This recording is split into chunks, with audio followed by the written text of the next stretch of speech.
Antes, deixa eu me apresentar para aqueles que ainda não me conhecem, né? Eu sou o Júnior Alves, pastor associado aqui da igreja do NASP para a área missionária. As pessoas sempre me perguntam, Pastor Júnior, fala aí, qual é o seu nome verdadeiro? Porque Júnior geralmente é o nome do pai, né? E geralmente é feio, por isso as pessoas querem ser chamadas de Júnior. Fala aí, vai, entrega, qual é o nome feio que você tem aí? E eu sempre tenho que explicar que, no meu caso, eu não tenho o nome do meu pai. O meu primeiro nome é Júnior. E sempre que eu digo isso, as pessoas me olham com cara estranha e falam, ah, então é Júnior mesmo? Aí eu falo, sim. E aí você imagina, quem tem nome complicado vai me entender. Desde o tempo de escola, sempre que falam meu nome, eu tenho que explicar isso. E sempre no final as pessoas têm a mesma reação. Ah, então é Júnior mesmo. Olha, isso já se repetiu tanto, que sabe o que eu fiz? Eu criei um canal no YouTube. E adivinha o nome que eu coloquei no meu canal? Júnior mesmo, porque assim sempre que eu tiver que explicar, alguém tiver que explicar, vai divulgar meu canal no YouTube. Eu tenho um canal, é um canal de humor adventista, né? Brincadeiras e tal, não é nada sério. O que o Ranieri mais gosta são as dublagens do Rambo adventista. Depois você dá uma olhada. Não olha não, você vai perder tempo. Mas vamos lá. Então eu já adotei esse sobrenome aí, ó, Júnior mesmo, ok? Então vamos lá. Eu quero apresentar aqui para vocês a coisa mais linda da minha vida, a minha princesa, a Fabiane. A Fabi é a minha esposa, nós estamos casados há 10 anos. E olha, a Fabiane hoje, ela trabalha com terapia familiar, mas o que ninguém sabe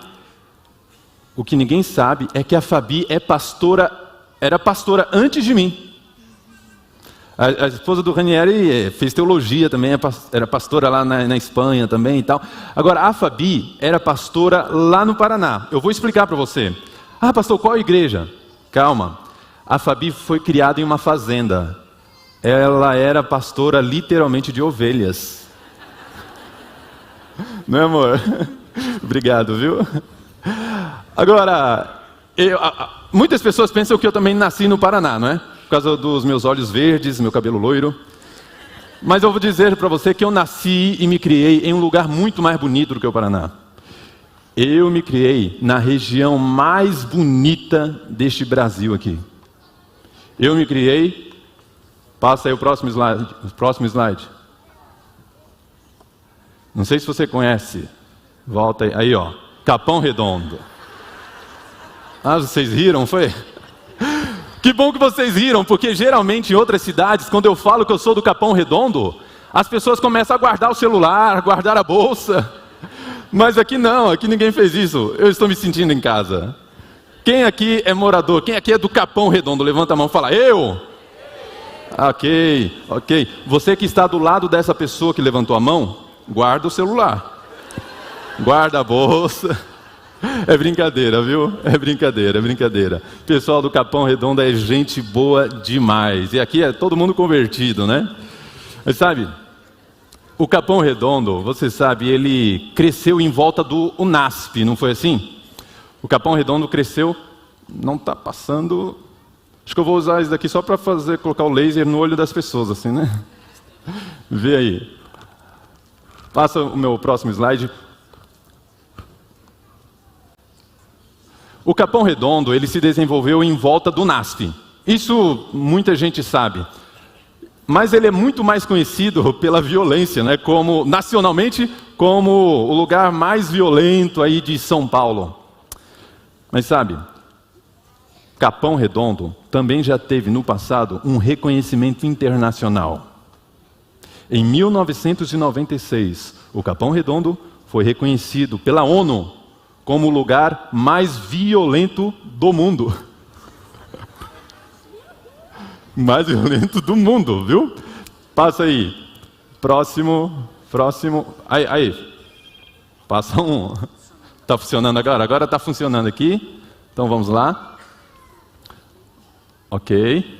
Olha só. Eu nunca li eu nunca assisti sobre toda essa violência que as pessoas falam sobre o Capão Redondo. Na verdade, eu convivi com ela desde criança. Para você ter ideia, em 1996, eu tinha 6 anos de idade. Era muito comum, ao ir para o colégio, para a escola, eu ter que me desviar de corpos cobertos de pessoas que haviam sido assassinadas na noite anterior. Quem viveu em favela nessa época, entende bem o que eu estou falando, não é? Isso era semanalmente, era algo muito comum. Agora, não sei se você está vendo ali, tem uma foto, deixa eu ampliar aqui. Nessa foto, eu tinha mais ou menos 7 anos de idade e eu presenciei a primeira chacina da minha vida, com apenas 7 anos de idade, uma chacina na frente da minha casa. Eu convivi com sirenes, sangues, mortes, eu ouvi muitas coisas desde criança. E sinceramente falar para você, como diz um poeta da periferia aí, a alma muitas vezes guarda o que a mente tenta esquecer. Muitas noites eu me lembro das coisas que eu via quando criança. Isso não faz muito bem para a gente, não é? Mas deixa eu contar para você um pouco da minha família. Essa daqui é minha mãe, minha irmã e meu pai. Isso na cintura do meu pai é uma arma. Meu pai foi um dos primeiros moradores da favela do Jardim Amália. Meu pai era policial aposentado. E agora ele tinha um bar. Eu me criei em um bar. Nessa foto aqui, apenas quem está vivo é a minha mãe. O meu pai faleceu muito jovem, na flor da idade, com apenas 92 anos de idade. Ele faleceu há 4 anos, né? E a minha irmãzinha faleceu com apenas 2 aninhos. Por causa disso, eu tive uma infância muito solitária, com poucos irmãos, pouca gente em casa. Porque era só eu, minha mãe, meu pai e meus 8 irmãos. Não, mas calma aí. Nem todos os meus irmãos são filhos da minha mãe. Cadê o entendi. Não, vou falar de novo. Nem todos os meus irmãos são filhos da minha mãe. Meu pai casou 2 vezes. Da minha mãe mesmo, são apenas 8. Agora, da outra esposa, ao todo eu tenho 21 irmãos. Que eu saiba, né? 21 irmãos. Agora, o triste é que, infelizmente, todos os...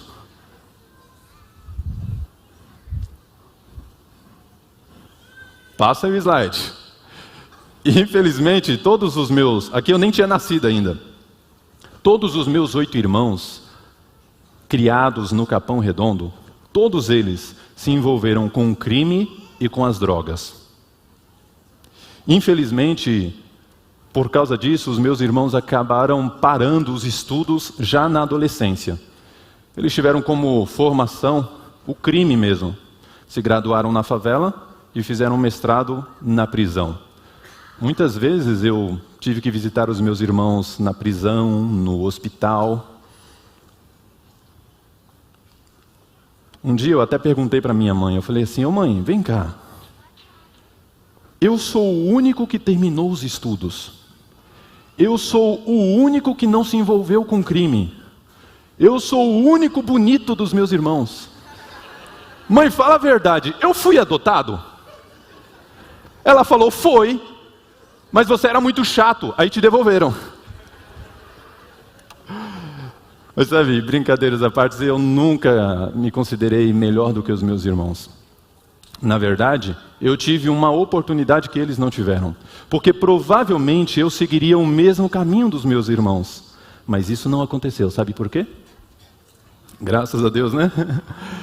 Isso não aconteceu porque eu tive o privilégio de, com 12 anos de idade, conhecer este homem aqui, Denilson Chicaco, fundador da Fábrica de Criatividade. Quando jovem, ele foi diretor de jovens aqui na igreja do NASP, não é isso? Na favela onde eu cresci, as pessoas começam a se envolver com o crime a partir dos 12 anos de idade. Quando eu fiz 12 anos de idade, só faltava eu para me envolver com o crime dos meus irmãos, eu conheci este homem, Denilson Chicaco. Um dia um rapaz na rua até me falou assim, olha, você é irmão dos seus irmãos? Eu falei, sou. Ele descobriu quem era minha família. Ele falou, então você vai ser o maior bandido aqui do bairro. Se os seus irmãos são assim, você vai ser o maior de todos. O Denilson Chicaco, ele perdeu o seu pai nas ruas violentas do Capão Redondo, em um crime covarde, em um assassinato. Quando isso aconteceu, a sua família decidiu sair do país para fugir da violência aqui do Brasil, não é? Convidaram Denilson, mas ele decidiu ficar. Ele decidiu transformar toda a sua dor e todo o seu trauma em um propósito, em uma missão pessoal. Ele decidiu impedir que outras pessoas passassem pela mesma dor e sofrimento que ele passou ao perder o pai dele por causa de um criminoso. O Denilson reuniu alguns jovens aqui da igreja do NASP, alguns universitários, e decidiu entrar em uma favela e fundar ali um projeto social com a intenção de mudar o futuro de crianças que estariam destinadas ao crime. O nome desse projeto é Projeto Vida Nova. Quem aqui já ouviu falar do Projeto Vida Nova ou já participou? Levanta a mão, olha aí quantas pessoas. Projeto Vida Nova. Esse projeto mudou a minha vida. Aqui no projeto, este de amarelo aí sou eu. Aqui no projeto, eu aprendi 3 grandes coisas. Eu tive o privilégio, primeiro, de conhecer jovens com profissões incríveis, assim, eu conheci pela primeira vez e dialoguei, bati um papo com médico, advogados, veterinários. E sabe o que eu aprendi? Eu descobri que não é porque o fato simplesmente de eu ter irmãos no crime não significa que eu devo seguir o mesmo caminho deles. Eu não era obrigado, eu poderia ter uma profissão diferente, seguir o exemplo desses jovens. Outra coisa que eu aprendi ali foi música. Eu aprendi a arte da música e me apaixonei. Terceira coisa que eu aprendi ali, eu conheci pela primeira vez o que Deus fez por mim na cruz do Calvário. E eu aprendi que o fato de eu nascer e me criar na favela, o fato de eu vir de uma família desestruturada, não me tira o valor. Porque na verdade, Jesus Cristo me comprou pelo seu próprio sangue. Eu descobri que eu era importante para alguém muito importante. Eu era importante para Jesus. Aqui então eu tive o privilégio de estudar a Bíblia e tomei a decisão mais linda e importante da minha vida. Eu fui então batizado. Amém? Eu fui batizado na Igreja Adventista da Alvorada. Na Igreja Adventista da Alvorada. Agora sim, eu estava batizado, estava frequentando a Igreja da Alvorada, mas nem tudo eram flores. A Igreja da Alvorada é uma igreja muito grande, é uma igreja muito bonita, mas eu me sentia pequeno lá dentro e muito simples também. A Igreja da Alvorada é uma igreja com muitas pessoas, mas eu me sentia sozinho. Talvez você me entenda, talvez você aqui nesse momento esteja se sentindo assim também. Por exemplo, quando... Você já assistiu aquele seriado, Um Maluco no Pedaço? Quando eu ia para a escola sabatina, por causa das minhas roupas, eu me comparava com os outros colegas, e eu me sentia como o Will Smith na Universidade de Princeton. Sabe por quê? Por causa das minhas roupas, eu me sentia totalmente isolado, totalmente um peixe fora d'água. E por outro lado, os meus amigos, as pessoas que eram parecidas comigo, estavam fora da igreja. Sabe, os meus amigos, eles eram mais parecidos comigo. Os meus amigos, eles tinham roupas como as minhas, eles falavam como eu falava, eles tinham uma infância, eles tinham uma casa como a minha. A gente era mais parecido, mas aconteceu que depois que eu fui batizado, agora eu não era mais tão parecido com os meus amigos. Porque os meus amigos frequentavam baladas, os meus amigos agora bebiam, fumavam. Os meus amigos, por causa da idade, adolescência, já estavam cometendo pequenos furtos. Eu estava sempre com eles. Eu não cometia as mesmas coisas porque a minha consciência me incomodava, mas eles eram meus amigos, eu estava sempre com eles. Mas sabe, com o passar do tempo, eu comecei a me sentir mal, porque eu agora estava com um pé dentro da igreja e o outro pé fora da igreja. De manhã eu ia para a igreja da Alvorada e ouvia os sermões. Muitas vezes os pastores tinham até uma linguagem difícil, que o meu vocabulário não permitia que eu compreendesse tudo, mas eu estava ali, de manhã eu estava na igreja, no sábado de manhã. No sábado à tarde eu estava jogando bola na rua com os meus amigos, apostando fardos de refrigerante. E para pagar o fardo de refrigerante, quando a gente perdia, os meus amigos entravam num depósito de mercado e furtavam os fardos de refrigerante para pagar a aposta. E eu estava ali, junto com os meus amigos. Por estar em cima do muro, eu comecei a passar por algumas situações constrangedoras. Por exemplo, muitas vezes eu encontrava pessoas de outras denominações que me constrangiam na frente das pessoas. Olha, independente da sua crença, independente da sua denominação, nós sempre devemos respeitar a denominação das outras pessoas, seja ela adventista, espírita, católico. Aliás, o que há em comum em todas as religiões é o amor, e nós temos que amar a todas as pessoas. Mas alguns cristãos me encontravam na rua e perguntavam assim: você é crente, não é? Você é crente? Eu pensava, bom, se eu creio em Deus, eu sou crente, sim, eu sou. E qual é a igreja que você frequenta? Bom, eu sou da Adventista, né? Ah, entendi. E você guarda o sábado? Eu não guardava o sábado, mas se disse que era Adventista, eu tinha que dizer que era. Sim, eu guardo o sábado. Aí a pessoa abria a Bíblia assim e falava para mim: então me mostra na Bíblia um versículo bíblico que manda guardar o sábado. Eu com 13 anos de idade, 14 anos de idade, e eu não sabia nenhum. Hoje eu posso falar para você 116 versículos bíblicos sobre o sábado, mas naquele momento eu não sabia nenhum. Porque eu entrava na igreja e eu via, o pastor mostrava na Bíblia, mas quando eu saía eu esquecia tudo, eu não conseguia guardar nada. E aí, amigos, as pessoas então faziam eu passar vergonha na rua. Dizia, tá vendo? Me chamava de fariseu, me chamava de raça de víbora. Eu passava vergonha na frente das pessoas e isso acontecia toda semana, sem exagero, toda semana. Eu me sentia mal então por estar na igreja e não conhecer nada de Bíblia. Acontecia também situações constrangedoras quando eu estava com os meus amigos. Um certo dia, eu e os meus amigos estávamos sentados na rua. E aí aconteceu que algumas pessoas estavam passando ali distribuindo folhetos, alguns adventistas convidando as pessoas para ir para a igreja. E convidaram a gente e os meus amigos disseram assim, não, a gente não vai, desculpa aí, mas a gente não gosta de igreja. E as pessoas foram embora. Aí depois conversando entre a gente, os meus amigos disseram assim, na verdade mesmo, esses crentes são muito chatos. Principalmente esses adventistas aí. Ficam chamando as pessoas para ir para a igreja, porque eles não cuidam da vida deles. Eu odeio adventista. E eu estava ali no meio. E eu levantei e falei, epa, peraí. Como assim eu odeio adventista? Eu sou adventista. E eles perguntaram em coro, você? Eu falei, sou. Eles disseram, Júnior, então parabéns. Você é o melhor adventista que eu conheço. Aí eu falei, obrigado, por quê? Porque você não fica chamando a gente para ir para a igreja? Você não é igual a essas pessoas, você fica na sua. Se você não fala, a gente nem nunca iria descobrir. Para eles foi um elogio, mas para mim foi uma facada no estômago. Eu me senti mal, eu já não aguentava mais aquela situação. Foi aí então que um certo dia eu fiz a oração mais sincera da minha vida.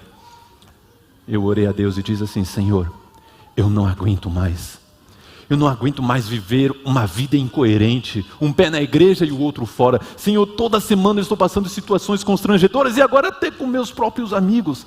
Eu sei que eu preciso tomar uma decisão. Ou eu fico na igreja, com os meus irmãos da igreja, ou eu fico na rua com os meus amigos. Eu sei disso, mas eu quero ter um papo aqui com o Senhor.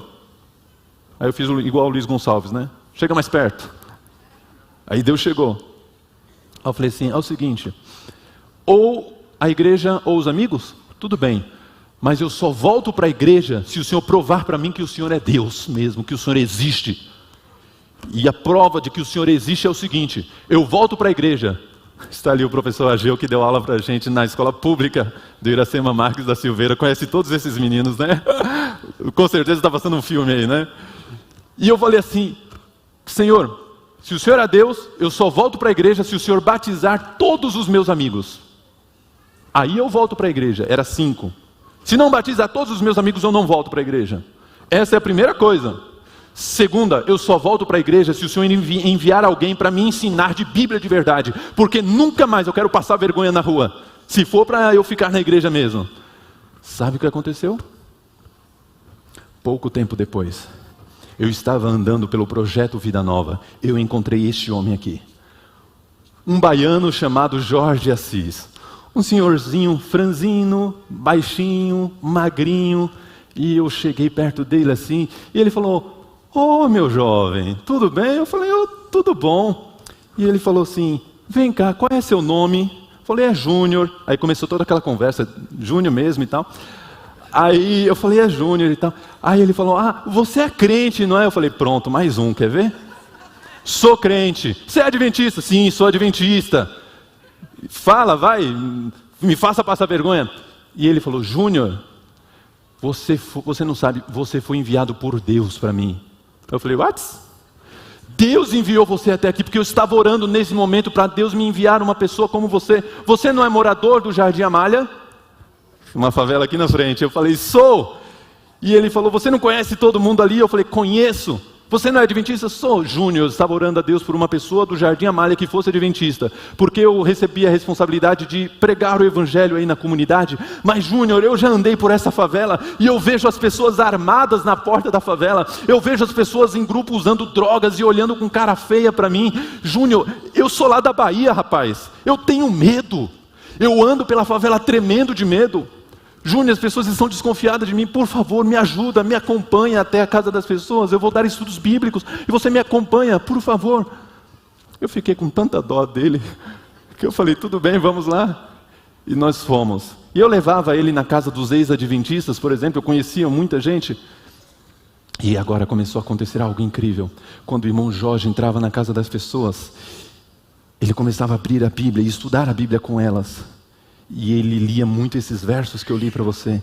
Ele dizia: "João, Maria, Paulo, você tem muito valor. Jesus comprou você pelo sangue dele. Você é importante. Jesus ama você. Paulo, olha, seu lugar está vazio na igreja. Jesus sente saudade de você." Queridos, ele falava de um jeito tão doce, de uma maneira tão incrível, que o olho das pessoas enchiam de lágrimas e as lágrimas escorriam pelo rosto. E enquanto eu via essa cena, acontecia a mesma coisa comigo. As pessoas choravam lá e eu começava a chorar aqui. Porque ele não estava falando simplesmente para aquelas pessoas, ele estava falando para mim também, mas ele não sabia disso. Eu comecei a ouvir aquelas palavras e então comecei realmente a aprender da Bíblia. Eu então falei: "Meus amigos precisam conhecer esse irmão Jorge. Porque ele acha que Deus me enviou para ele, mas na verdade ele foi enviado por Deus para mim. E eu preciso apresentar os meus amigos." E eu falei: "Irmão Jorge, olha, eu tenho uns amigos aí, você pode dar estudo bíblico para eles, vamos montar um grupo e tal." E ele falou: "Vamos, chama lá." E eu fui chamar os meus amigos. E quando eu fiz aquele convite entusiasmado, todos os meus amigos disseram: "Não." Você esqueceu que a gente não gosta de igreja e muito menos de adventista? Vou falar uma coisa para você. Nunca rejeite um estudo bíblico. Quando alguém te oferecer, nunca rejeite. Sabe o que aconteceu? Todos esses meus 5 amigos, em uma noite no Capão Redondo, estavam reunidos e todos eles morreram nas águas batismais. Morreram para o mundo, mas nasceram para Cristo.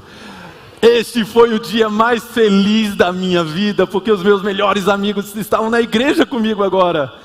E naquele momento então, eu senti algo muito importante. E agora entra a segunda parte do meu testemunho. É a terceira, né? Como Deus me chamou para proclamar o que Ele fez por mim a todo mundo. Sabe o que aconteceu? Depois daquilo eu senti um chamado, um desejo de pregar o evangelho agora para as pessoas do nosso bairro, porque outras pessoas precisavam ouvir desse Deus. E eu então chamei os meus amigos para montarmos um grupo de adolescentes evangelistas ali, o irmão Jorge junto com a gente, e eles toparam. E a gente então começou a evangelizar o nosso bairro. Este grupo aqui era muito conhecido, a gente era muito conhecido na comunidade. Sabe por quê? Eu vou te contar. Lembra que eu falei que lá no Projeto Vida Nova a gente aprendeu música?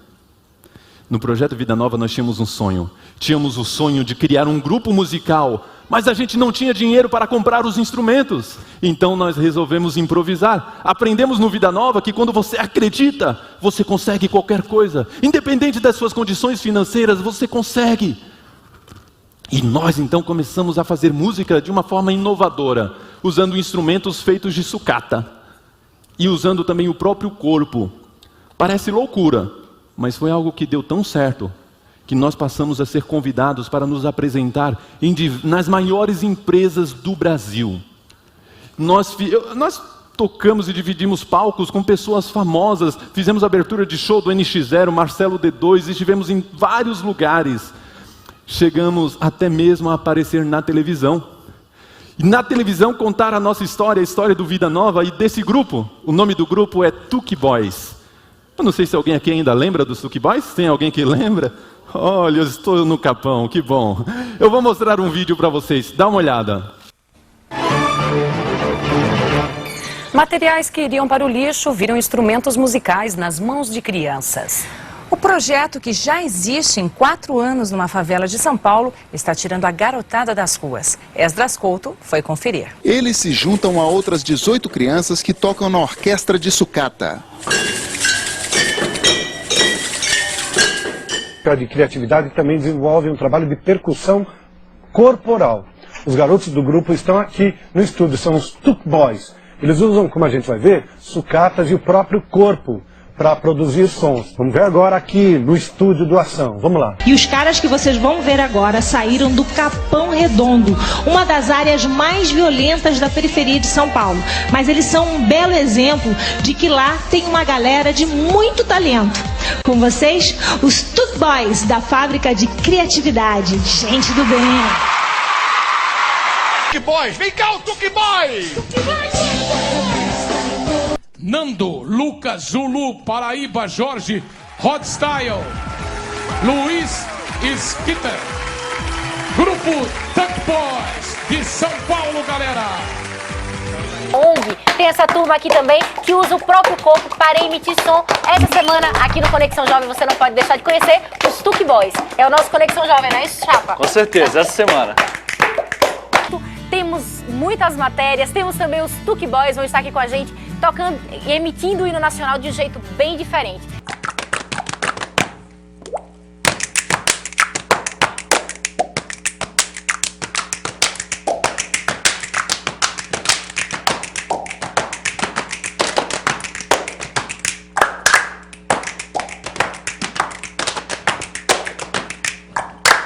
Esses são os Tuque Boys, diretamente da Fábrica de Criatividade, da comunidade do Capão Redondo. Olha só, por causa dos Tuque Boys, a gente era muito influente na favela. Sabe por quê? Na favela, geralmente, as crianças têm como referência os traficantes. Elas querem ser como eles. Porque o traficante na favela tem moto, tem um tênis de marca, tem dinheiro no bolso. Eles são referência. As pessoas falam assim, não é porque as pessoas não se inspiram em um médico, um engenheiro. Porque lá na favela não é comum. Você está entendendo? As pessoas de poder geralmente são os traficantes. E as crianças querem ser como eles. Mas agora, as crianças não queriam ser como os traficantes. Elas queriam ser como os Tuque Boys.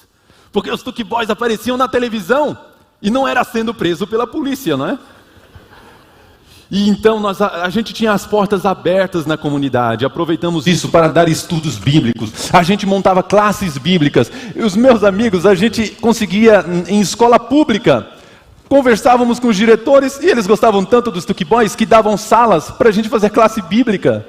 O resultado disso foram muitas e muitas pessoas batizadas, foram tantas pessoas batizadas, que a gente conseguiu realizar um sonho maluco do irmão Jorge.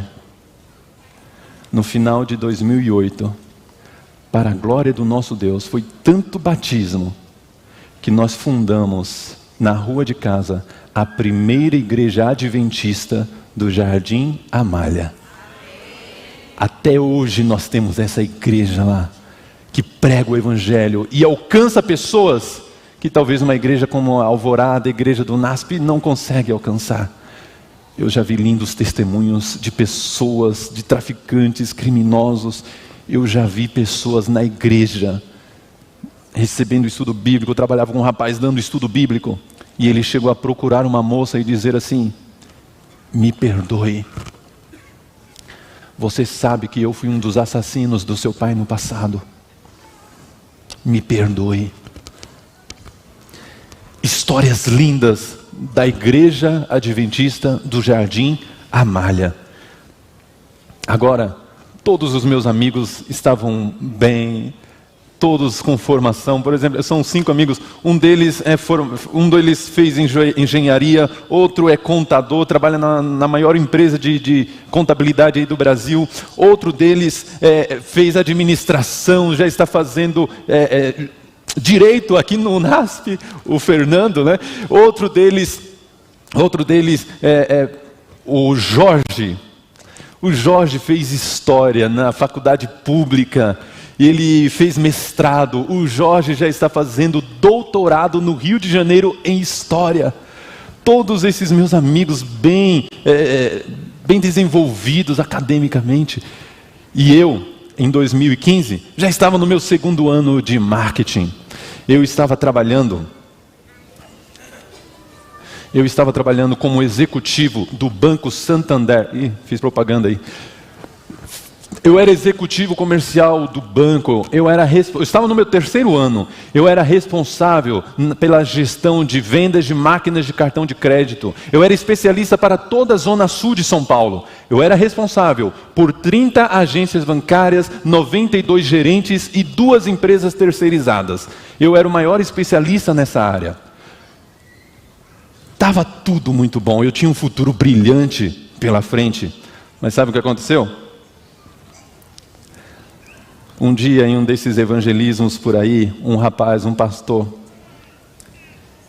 me procurou e falou assim, o pastor Edson, se eu não me engano, e ele falou assim: você é estudante de teologia? Eu falei: não. Você não está no estágio de evangelismo? Vocês estão fazendo evangelismo maravilhoso aqui? Eu falei: não. Ele falou: rapaz, então você tem que fazer teologia, você tem que ser pastor. Eu falei: por quê? Ele falou: porque com a influência que você vai ter como pastor, onde hoje você batiza 5 pessoas, você vai batizar 50, você vai batizar 100 pessoas, vai fazer teologia. A partir desse momento, isso ficou na minha cabeça. Teologia, teologia. Mas sabe o que aconteceu? Eu comecei a ouvir testemunho dos pastores que se formaram em teologia, contando como que era a história no colégio. E eu vou te dizer, não eram motivadoras.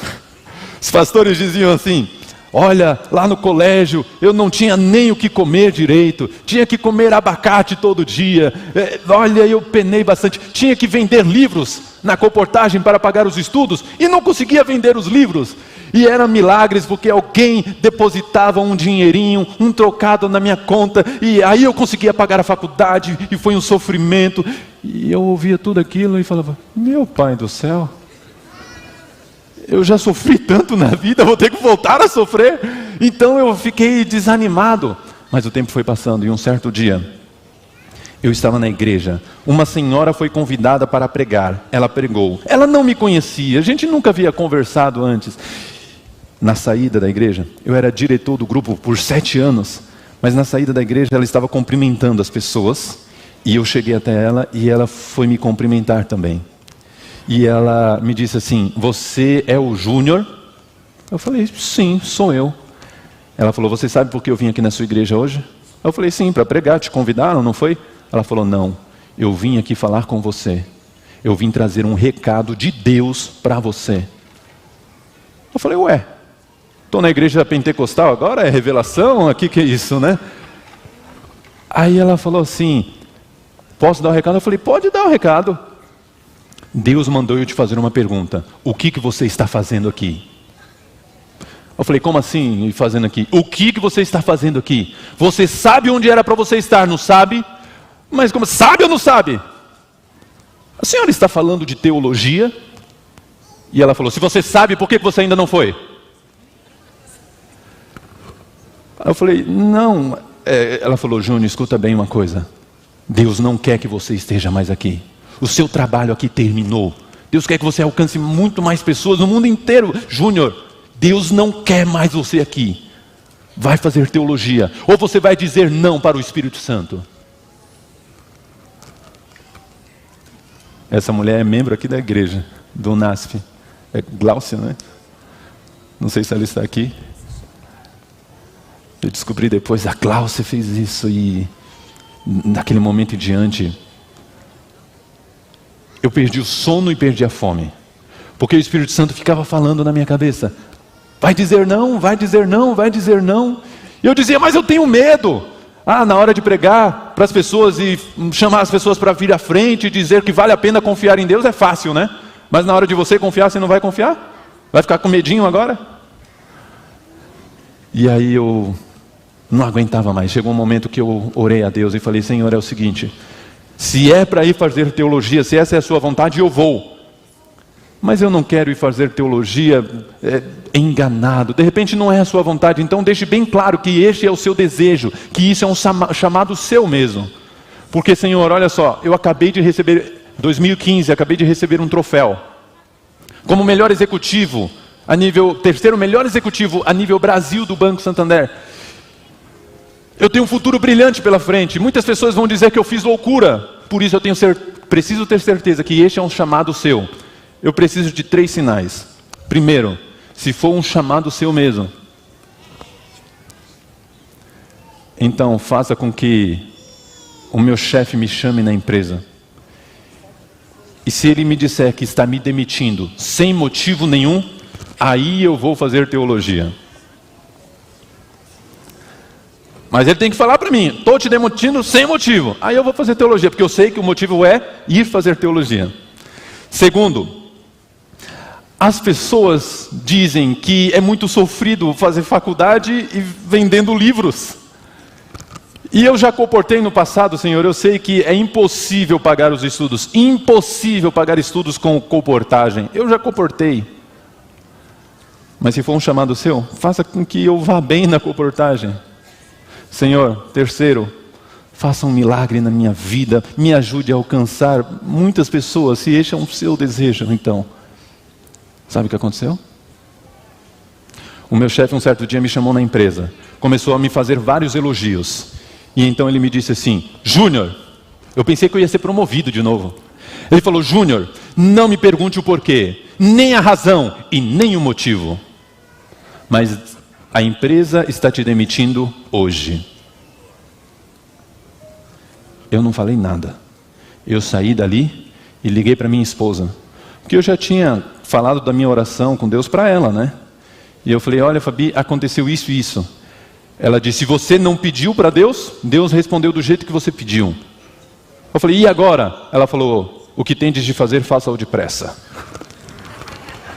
Aí eu fui fazer teologia. Na faculdade, então, eu comecei esse negócio da comportagem. Dizendo, era impossível, é impossível. E queridos, eu comportei nas minhas primeiras férias, ao invés de 2 meses, eu comportei em torno de 20 dias. E foi algo incrível, porque eu entrava na casa das pessoas e as pessoas não compravam 1 livro, 2 livros. As pessoas compravam dezenas de livros, 20, 30 livros. E você sabe que não é baratinho, né? R$200 cada livro. As pessoas me ligavam falando, Júnior, me entrega. Pessoas que eu não conhecia me ligavam pedindo para comprar livros. As pessoas falavam, eu quero este, me entrega. Eu vendia livro para pessoas que eu nunca conheci. Nem na hora de entregar o livro, nem na hora de receber, porque estava estudando lá, as pessoas me ligavam. Eu recebi um troféu no final da primeira campanha de comportagem. E no troféu estava escrito assim, comportagem, missão possível.